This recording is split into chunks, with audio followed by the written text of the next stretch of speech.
how do we go from being so in love to becoming just mom and dad or becoming roommates? And I think when we look at that, we have to say, what happened to our marriage? Because that's not at all what God intends for our marriages. In Proverbs chapter 5, verse 18 and 19, it says, "Let your wife be a fountain of blessing for you. Rejoice in the wife of your youth. She's a loving deer and a graceful doe. Let her breast satisfy you always.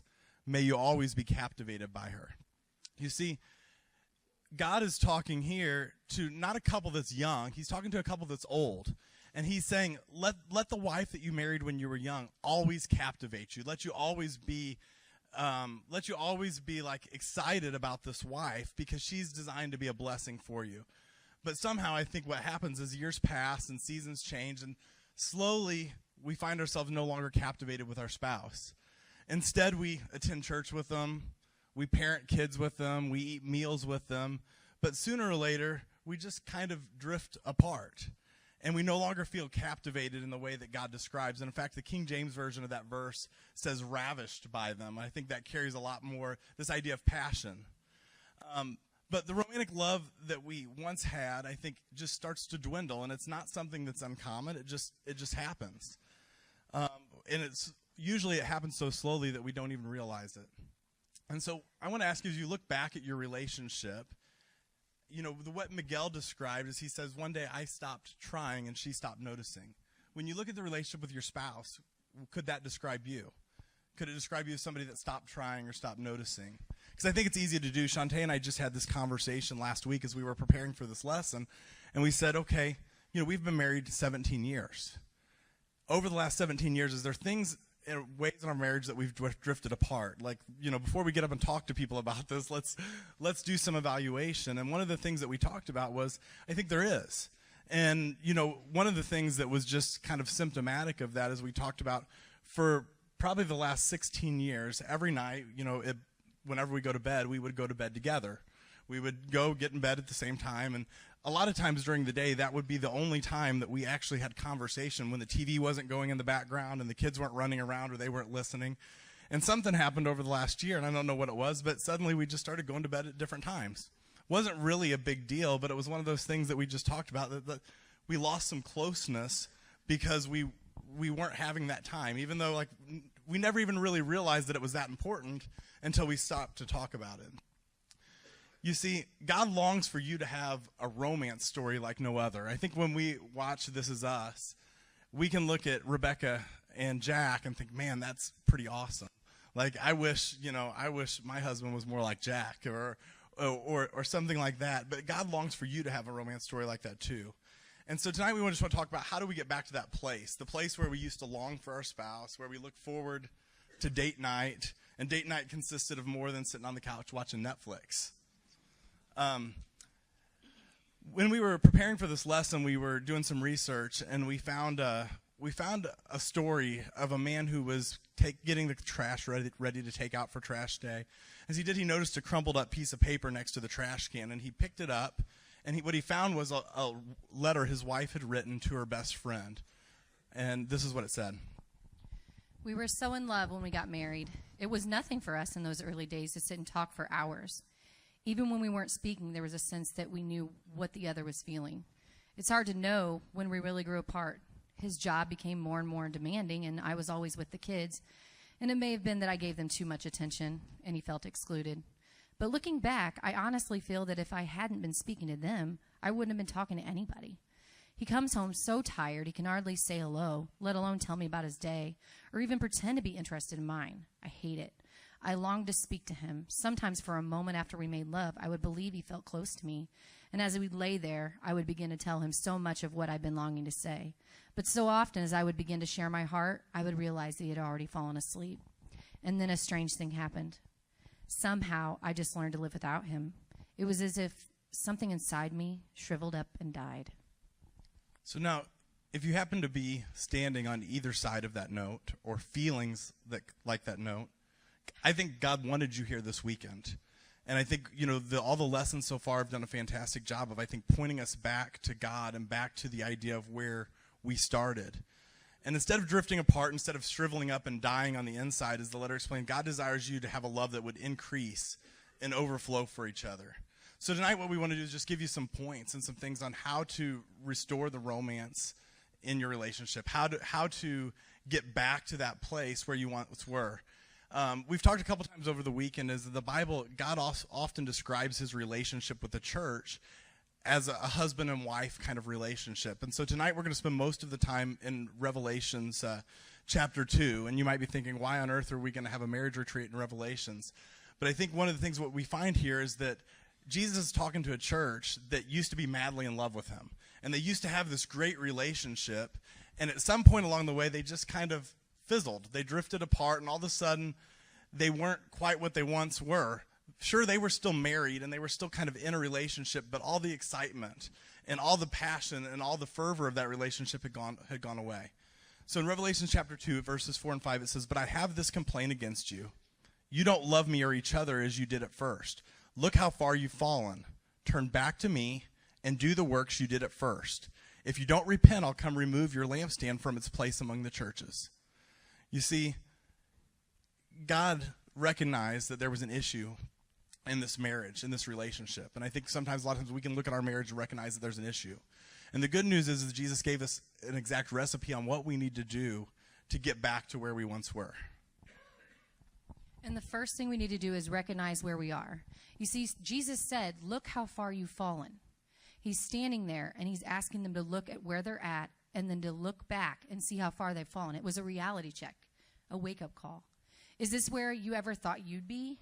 Where is the romance? The first step toward building romance is to see where you're at, to find out where you are. And, you know, I work in schools, and every time I go into a new school, I go up to the counselor and I ask her for a map. And in order for me to be able to find out where I'm going, the counselor has to tell me where I'm at. So you can't get where you need to go until you recognize where you are. Women and their maps. Always got to ask for directions. Craig, fix this thing. All right. And second, we need to remember us. I know you guys have heard a lot about this weekend, is just remembering who you used to be.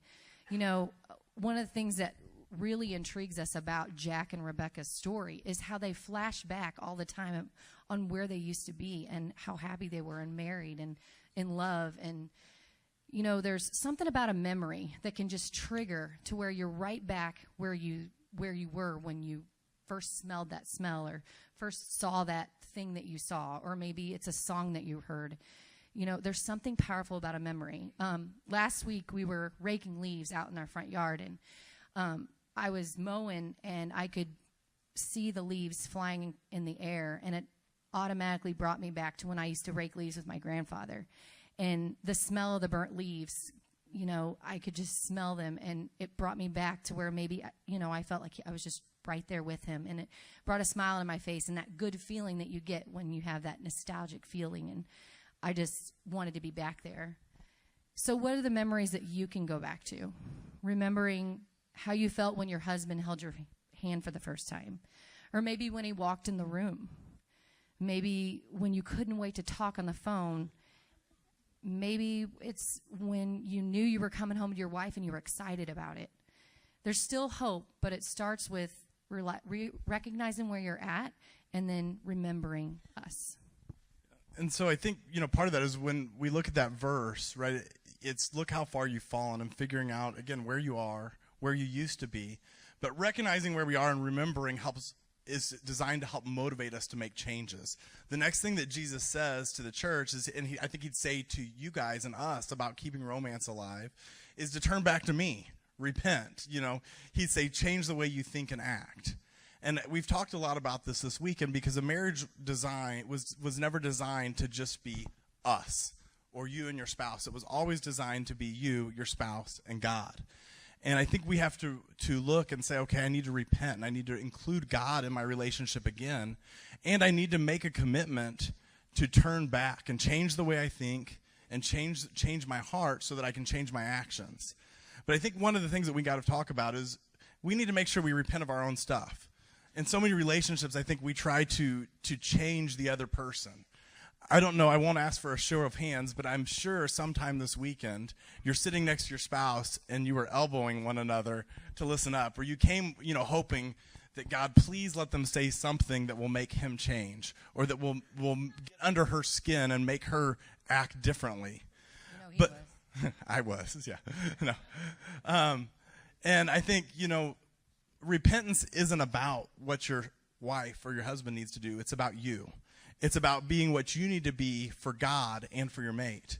In 2 Corinthians 7:11, it says, see what this godly sorrow has produced in you, what earnestness, what eagerness to clear yourselves, what indignation, what alarm, what longing, what concern, what readiness to see justice done.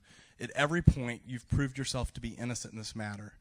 You see, in our marriage, when we start to drift, a lot of times we don't take note of it. It's not something we feel like we need to repent of, because sometimes we don't even notice. But what this verse says is, if we're really repenting, if we really see how far we've fallen, we need to be alarmed. We need to be concerned about what's going on. We need to be freaked out about our failings and then eager to do something different. And a lot of times I think we'll recognize something's going wrong, but then not take any action at all. So this change of heart and change of mind is what allows us to make lasting changes in the romance department in our marriage. And so that brings us, I think, to the idea of romance. So we start, we have to figure out where we are, remember the way we used to be, and then commit to re-include God and make some changes. And then I think we're at a place now where we can actually start to make some changes, and we can start to restore romance. If you look the word restoration up in the dictionary, what it'll say is it means that returning something to an unimpaired or improved condition.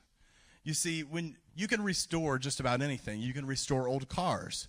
You can restore a broken down house. You can restore furniture. A year or so ago, my grandmother passed away, and I inherited this old desk. And it was kind of a junky desk. It wasn't anything special at all. And it didn't really fit in our house, but it was my grandma's, and so I wanted it. And I talked to Kristen. I said, hey, Kristen, can you do anything with this? And she took this desk, and she had it for a month or so. And when she brought it back to my house, it had been transformed into something that was probably better than it was the day that my grandparents bought it. It was amazing to see the transformation. And that's what restoration is. It's making something, it's either returning something to its former glory or even better than its former glory. Yeah, so to restore your romance in your relationship, the first thing to do is to date your spouse again, okay? Think about the things that you did to win each other over, and do those things. Maybe it was a certain thing that you did with your hair, or maybe it was something that maybe you went and gave them flowers at work, or maybe, Craig would bring me flowers to work whenever I was, when we were dating, or maybe it was a little letter that he wrote. When he asked me to be his girlfriend, there was a 90s country song called Check Yes or No. I know you guys know this song. And so he asked me to be his girlfriend by writing me a letter that said, will you be my girlfriend? You check yes or no. And it was so cute and so sweet. But there's... In my defense, I was still a teenager. Listen, you were 19. Come on. Still a teenager. So there are just certain things that if you go back to those things, it brings you back to those feelings too. And Jack and Rebecca are no longer newlyweds. And we're going to see a clip on an example of how you can date your spouse again.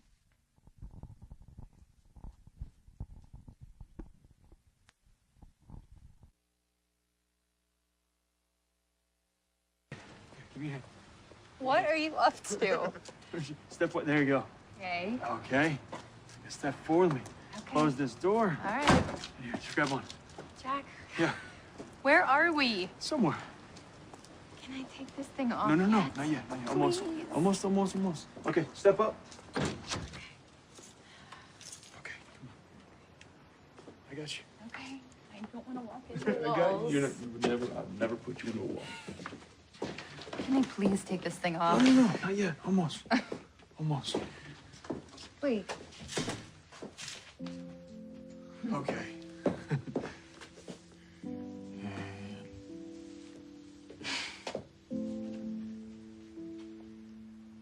Wait. Yeah. this our first apartment? Yeah. Jack. It was vacant, so I rented it out for the night. And I came in early and I set up everything. Babe. In fact, I know we're not Shelley and Miguel. No. You're right. You take the time to remember the newlyweds that lived here. Mm-hmm. Yeah, because I miss them sometimes. I miss him too.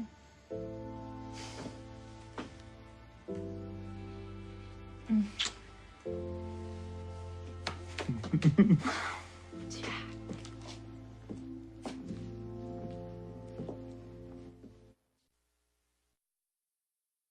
All right, did you notice how he said, I just rented out for the night and came here and set everything up. No big deal. Like it was. Yeah, I was like, oh, okay, ladies, swoon, right? I mean, oh my gosh. You know what, guys? A grand gesture is amazing. I mean, I was thinking about whenever Craig proposed to me, he blindfolded me like that, and I didn't know where we were going, and then he took me up into this big balcony with lights and everything, and I was just like, oh, swoon, right? But the thing is that the grand gesture is great, and it's going to get you huge hubby points, guys. But honestly, your wife would probably be happy with the consistency in the small acts of romance. You know, like reaching for her hand or putting her arm around her or telling her she's beautiful when she's not feeling beautiful. You know, doing things that made her fall in love with you. And I think sometimes when we've been married for a long time, we forget about doing those things. Or we only do those things on special occasions. I think about when we were first married, I would do those kinds of things really regularly. And then we were just talking earlier today, and I'm like, well, we did something for our 10-year anniversary. Like, we did some, you know. And I think sometimes it's just a matter of, like, we forget about being romantic. And I think we need to take time and say, okay, what are those things that my wife or husband really appreciate, and how can I serve them? And like Shantae said, I walked into the bedroom of the hotel and I was like, "Oh, babe, I was like, did you see the rose petals?" He's like, "I did that for you," and I was like, "Oh no, you didn't." Wasn't that sweet? All your husbands did that for you too. Then I start seeing pictures on Facebook of everybody's beds. All your husbands came here early and did that for you. I was like, okay. So we have to, if we're going to restore romance, we have to go back to that idea of how we were when we were dating and newlyweds. You know, they said, like, he goes, "I miss the newlyweds that used to live here." And she goes, "I do too." You know, and I think sometimes we can look back and say, I miss some of the excitement and some of the romance that we had when we first started out.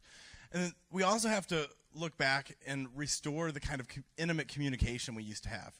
Remember the long talks that you used to have, maybe when you were dating or when you were first married, where you would share about your thoughts or your hopes and dreams, the hurts, and kind of everything in between. And, you know, I remember spending hours on the phone. Maybe some of you that are more newlyweds, you spend hours texting back and forth.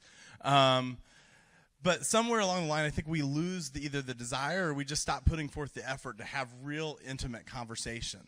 If you're anything like us, I think what happens is that meaningful conversation gets replaced by talking about the kids.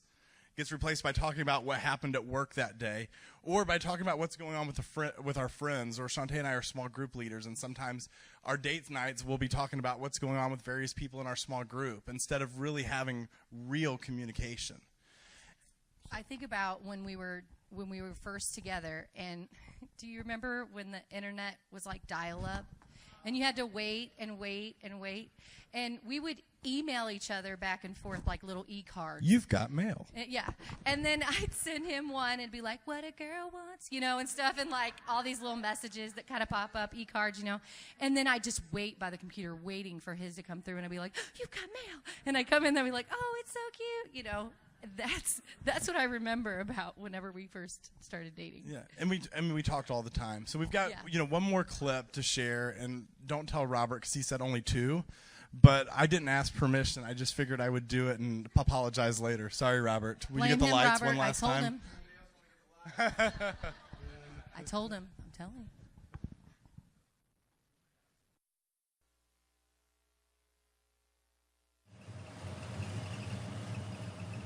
Sorry. It's fine.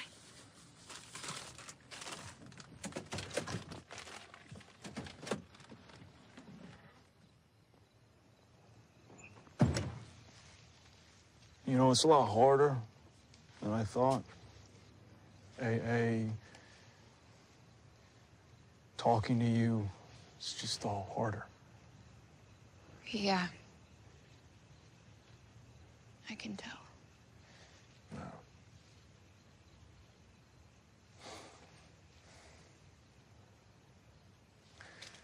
You know, my life before I met you, Beck, it wasn't great.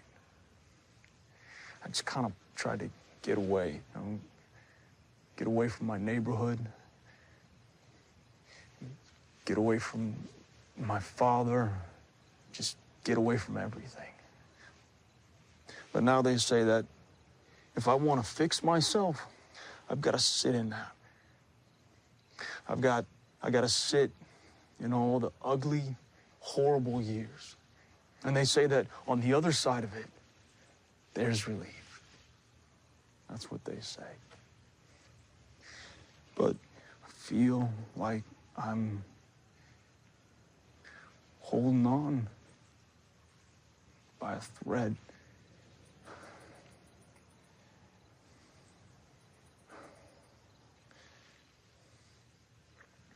I love the night that you planned for us. But it's been a while since we... And I didn't want the first time again to... I didn't want to feel like I was feeling. Baby, you are the strongest person I know. I don't know. But I do. I know. I know.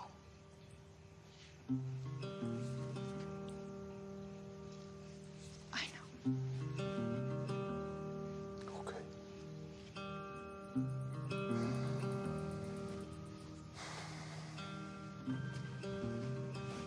Where are you going? I want to get back in the car because I miss talking to you. And I'm not ready to stop yet. All right. So you see, intimate communication is important. And it's hard to have romance unless you have that. If you've seen this episode and know what's going on, Rebecca had planned a romantic evening trying to kind of reconnect with Jack. And what Jack really needed to do at that point and what they really needed to do together is just have some intimate communication. They needed to talk about what was going on in their lives. And talking is one of the most intimate things I think that we can do. If you look at Proverbs 20, verse 5, it says, "The purposes of the human heart are deep waters, and those who have insight draw them out." You see, intimacy develops when you talk, and it describes our hearts. It describes us as deep. And if we're going to have real communications with our spouse, we have to get below the surface. We have to get below what's going on with the kids and what, who got in trouble at school or what homework has to be done or what happened at work. And we have to get down to what's really going on inside their minds and hearts. And I know after being married 17 years, I sometimes joke that it's like we don't have anything left to talk about because, we know everything about our past. We've talked about things. But the reality is that over time, our lives change. I'm not the same person that I was 17 years ago when we got married. Having kids, having different responsibilities, having hurts and things like that have changed me. And I think we have to talk about those things. We have to talk about how our dreams have changed. The things that I dreamed about when we were 19 years old and getting married and dating are not the same things that I dream about today. And I think we have to talk about that. And we also have to be willing to talk about not just the good things, but the scary things and the bad things. You see, I have worked for MasterCard for 14 years, and we always kind of joke there that we're a good news company. You see, anytime something goes really well, we stand up and shout it from the rooftops, but if something goes bad, we bury it. Nobody talks about it. It's like it never happened at all. And the problem with that is we never learn from it, and we never get better because we just kind of sweep it under the rug and wait for the next good thing, and then we can talk about that. And, if we do that in our marriages, it hurts us and it kills the intimacy that we once had. So we have to be, make sure that that we're talking and that we're having real communication. And I think once we get to this point, right? So we've started to do romantic things and we've gotten intimate in communication. now we can really talk about romance. And I think there's no lesson on romance would be complete, at least not at the Crossings Marriage Retreat, if we didn't talk about sex. This is the moment, guys, you've been waiting for. No. But I think the truth is that sex is an important part of our relationship. I think it's such an important part of a relationship. It often colors every other part of our relationship. And you guys know this. If you're not satisfied in your sex life, you're a lot less content with the relationship that you have with your spouse. And that doesn't just go for men. It goes for women, too. And I think we have to sometimes stop and think about and remember about how we dreamt of having sex with our spouse the first time. Honestly, the excitement and the Engaged anticipation. couples do not do that right Yeah, now. those of you that are engaged here, don't do that. But the excitement and the anticipation and the passion that we had, and ask ourselves what happened to that. Because it's impossible to separate intimacy and passion from a God-honoring marriage from sex. It all comes together. And so sometime I think we have to look and say, what happened? What happened to that relationship? When we first got married, I remember times whenever I worked kind of close to where I lived at that time, and sometimes I knew Shantae would be home at lunchtime, and I would come home from work, from lunch, and we would have sex. And it was the best thing ever. and something happened along the way, and that stopped. And then not only did that stop, it's just like, sex became fewer and further between. And I wasn't really sure, I think, what happened to that time, and now we look back and we talk about it, is after we got married, we'd been married a couple of years, and we decided to start a family. And we weren't maybe as fortunate as some people are that decide, Leah and Bubba, every time they decide to have a kid, they go have sex one time and she's pregnant, right? Like, we tried a month, and then we tried 2 months, and then we had tried 3 months, and then like some of our friends were getting pregnant, and it was depressing. And pretty soon we were like trying to have sex every other day and like taking temperatures, and Shantae would stand on her head afterwards, and there was like all these things that went on. Gravity, Please don't give them a visual. Please don't give them a visual. So anyway, all these things went on, and I specifically remember a time where I just got home from work. It was like 6 o'clock. We had to be at church at 7. We ate dinner, and we're like, it's going to be late tonight. When are we? Like, well, we have 15 minutes. Do you think we can do it in 10 and get out the door? And something happened along the way where suddenly sex became not very sexy. It became kind of like a chore. And I think for a long time after that, it became something that wasn't really that exciting or special for us, and it took us probably several years before I think we recaptured that. And I don't know what it is for you, and maybe this isn't, an issue, but I think you have to look and think back, how were you when you were first married? Because now I can look at our sex life and say, man, our sex life is better than it was when we first started, but it took 15, 16, 17 years to get to this place. And so we just want to give you some practical things on what you can do to restore romance in the bedroom. Red right now. Okay. Okay, so the first step to restoring romance in the bedroom is be attractive, taking care of yourselves physically. Song of Songs 1:15 says, oh, how beautiful you are. Discover what makes your spouse attracted to you. I know someone, I was just talking to him, told him I was going to bring it up. I was talking to him, and I said, I'm going to talk about how you like high heels, you like her nails done, you like them hoops, you like, all this stuff. And I know women who are like, my husband likes my nails done, so she gets her nails done all the time. Or maybe there's a certain hairstyle, Carrie with the curly hair, with Hannah. And there's just a lot of things that we do to kind of keep our spouse attracted to us. And then just don't just make yourself attractive when you go out. Try to look good for your husband at home or wife at home. Yeah, and I think, we tend to think, that in the context of women to make themselves attractive, but I think, men, this is something you need to do too. And maybe, I don't know how your wife is. Maybe your wife likes you to get your nails done. I doubt it. But I think there's things that we can do to make ourselves attractive. Some of you guys have jobs where you work hard all day long and you come home sweaty. You can take a shower. Make sure that you smell good. I have teenage boys, so I never underestimate the power of telling somebody to take a shower. But you can take a shower. It's not very attractive to your spouse if you come home from work, sit on the couch, put your hand in your pants, and start farting, right? That is not going to make your wife want to jump into bed with you.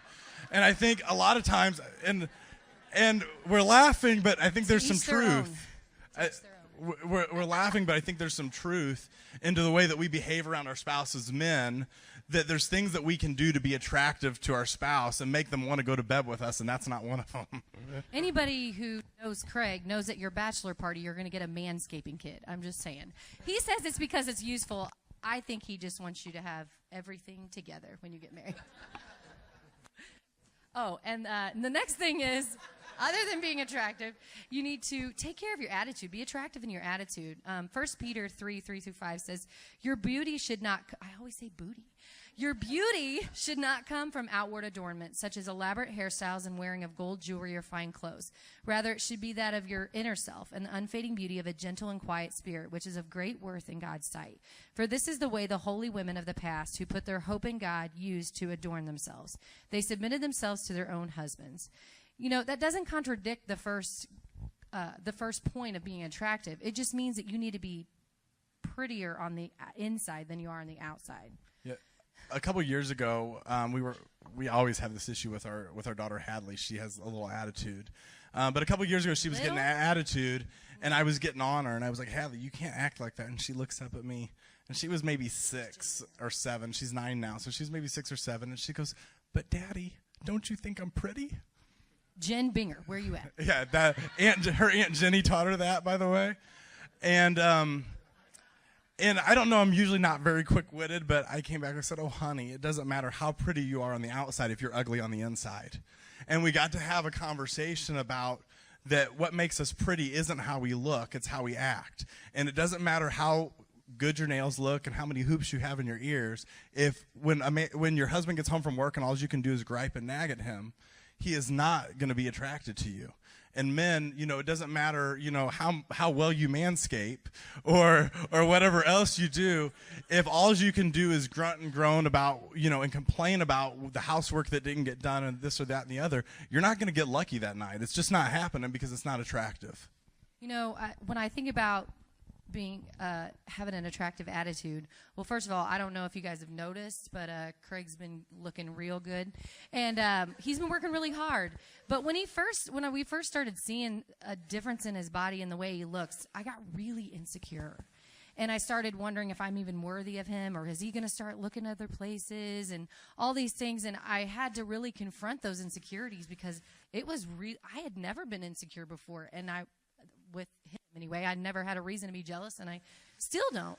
But I just let Satan get in my head and just tell me all these things, and I'm like, okay, I have to confront this. This is not okay. And so we talked about it, and he had to reassure me, but it was my stuff. You know, it was my attitude I had to change because it's not attractive to him when I'm insecure. I need to be confident knowing that, you know, he loves me and he wants me for me.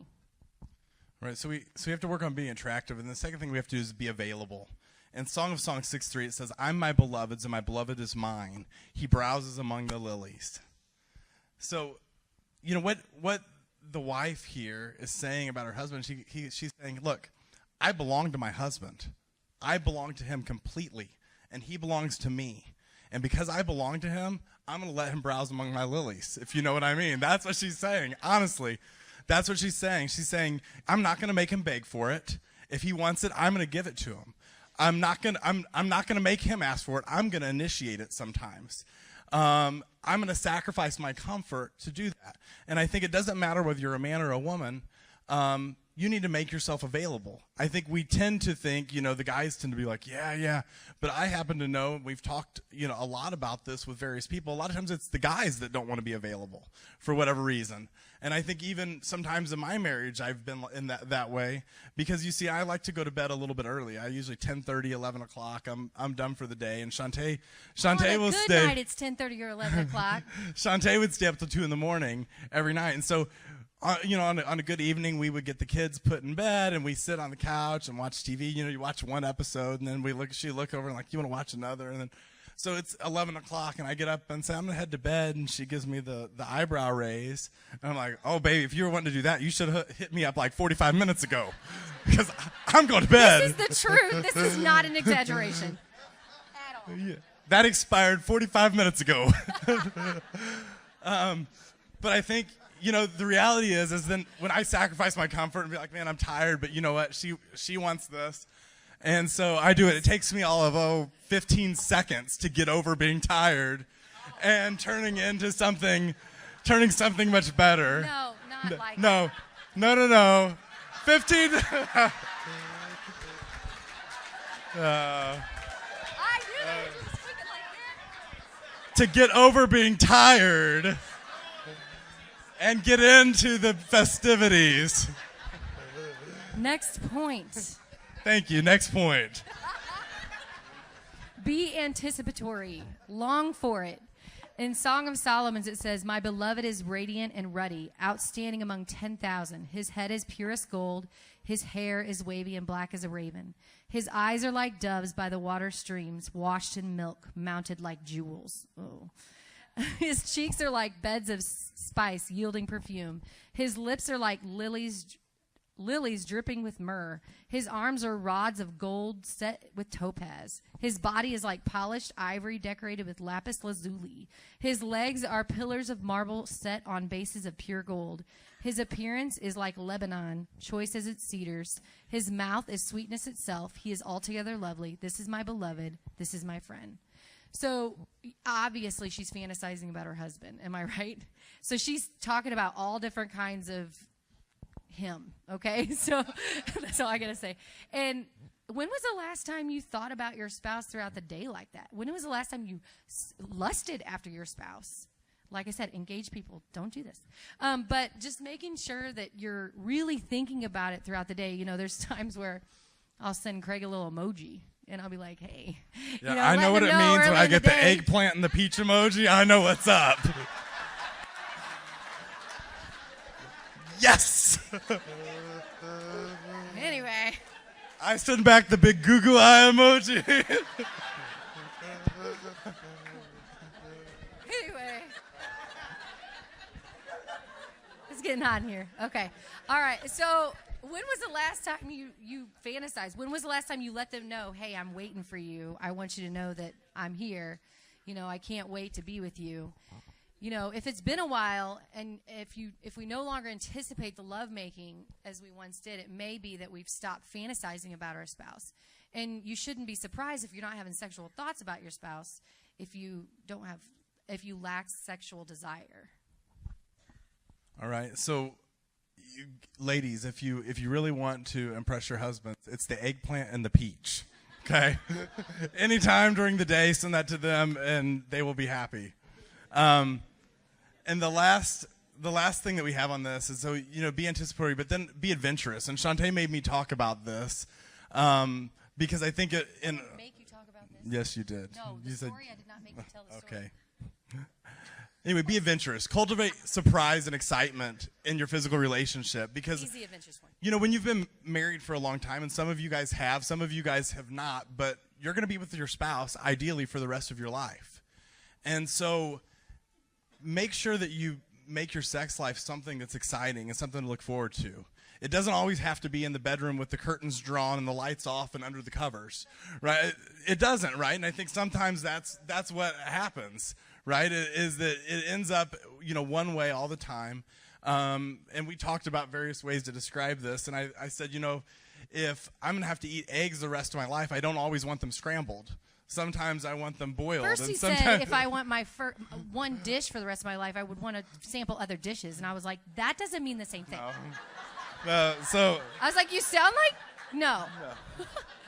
But you get the point. You get the point. But I think the idea of be adventurous. And I think this is an opportunity an opportunity for intimate communication where you can talk about like the kinds of things that you would like to be adventurous in and come to some kind of agreement with your spouse about where you guys can both be comfortable. But I think sometimes it's important to have fun. I'll be honest, this last year we moved into a new house and we have a pool. And we'd lived there for like 6 months. I was like, you know what, we haven't gone skinny dipping. And it's like 9:30 or 10 at night. And I was like, let's go skinny dip. And she's like, no, it's too cold outside. It was like 80. I was like, it's not too cold. Somebody might see us. It's like, we live on 4 acres out in the country. Nobody's going to see us. And so I was like, fine, I'm going. I dropped my drawers and I went out there and hopped in the pool. And she stood there and watched me from the window for a minute. And then she came out and she walked around the pool a couple times. And then finally she got in. And we had a lot of fun. We were just horsing around, splashing each other, and it was fun, and it set us up for a really good night. And I think sometimes it doesn't have to be something elaborate. It's just do something different and be adventurous and don't get caught in the same rut. Because I think those are the kinds of things that I think can destroy romance, is that we get caught in the same rut. And so You lost him. I lost them. I said you lost him. I did not lose them. They're picturing me dropping my drawers. That's okay. Visual again. Anyway, you know you like it, Carrie.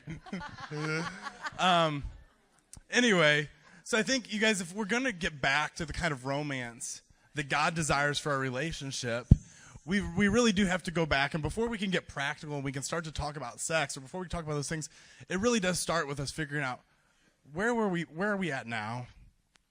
Where did we used to be, and how do we recommit to God to get on the right path? And I think when you do that and you start heading down the right path, then I think you get to the point where you can really get romance back into your relationship, and you can keep it from becoming something that's boring and stale, or from drifting apart to a place that's exciting, to a place that is God honoring, and a place that's going to, honestly, many of us, it's been said before, is many of us come from homes where the thought of having the kind of marriage that our parents had is the furthest thing from what we want. And in doing these things, I think helps you to have the kind of marriage that your kids can look at and say, I hope someday I have the kind of marriage my parents have. My kids get super uncomfortable when we talk about sex. But guess what? I think it's good for them to know that we have sex. Because, it is. I mean, not to know it, but I think it's good for them to know that that's part of a healthy relationship. And it's good for them to know that we have a healthy relationship. And I think those are the things that they see, and they get to see you being romantic. They get to see you treating your wife with respect. They get to see you trying to be attractive for your spouse. That even after 17 years or 20 years or 50 years that you don't stop, that's what makes an impact and helps our kids long to have the kind of marriage that's going to honor God. So we want to leave you with just a couple of questions, because I think it's easy to come to retreat like this and to hear a lot of really good things and then go home and things just kind of go back to the way they were. And so we want to give you some questions that we'd like you to talk about with your spouse, maybe tonight, maybe tomorrow on your ride home, just to kind of get deeper and figure out what is it you need to do to restore romance in your marriage. So the first one is, what do you remember about your dating and newlywed period that you long to return to? What will you do to restore it, and what can your spouse do? Sorry. What do you remember about your dating and newlywed period that you long to return to? What will you do to restore it, and what can your spouse do? Do I need to do it again? What do you remember about your dating and newlywed period that you long to return to? Just record it on your voice memo, people. No. What will you do to restore it, and what can your spouse do? Number 2. You got it? What? All right. What do you remember about your dating and newlywed period that you long to return? What do you remember about when you What do you need to remember? What do you need to remember? And what are you going to do about it? And what are you going to do about it? What do you remember about your intimate communication that you miss today? What will you do to restore it, and what can your spouse do? Matt is recording. Okay. And what do you remember about the best times in your sex life together? And what will you do to restore it, and what can your spouse do? And to make it easy, we will post it on the Facebook event page. There you go. Yeah, event there you page. go. We'll post it on the Facebook event page for you. So why don't we pray, and then we'll continue with our evening. God, I just want to thank you for, God, just a retreat where, God, I think, we're really blessed, honestly, in a lot of ways, God, to have an opportunity to be able to pull aside with our spouses, and God, focus on you, and God, focus on you being a part of us. And God, I'm just grateful, honestly, to be a part of a church where we have people, God, that will share the good, the bad, and the ugly of relationships, God, and stand shoulder to shoulder, God, to help us work through hard times. And God, I know after 17 years of marriage, there's been lots of ups and downs, but the most awesome part about it is not only have you been there, my wife has been there, but God, we've had a church family around us and friends around us that stand shoulder to shoulder with us and help push us through. And God, I'm just grateful for that. And I pray that you will help us, God, to really look back and remember what our marriages were when they were at their best. God, what did our romance life look like when it was at its best? And God, that you will help us to turn away from, God, just the things that keep us from that, whether it's selfishness or bad attitudes or whatever, and God, return back to you. And God, that you'll work and help us, God, to have a kind of marriage that brings you glory, and God, that fulfills us completely. God, thank you for all that you've done. It's in your Son Jesus' name I pray. Amen.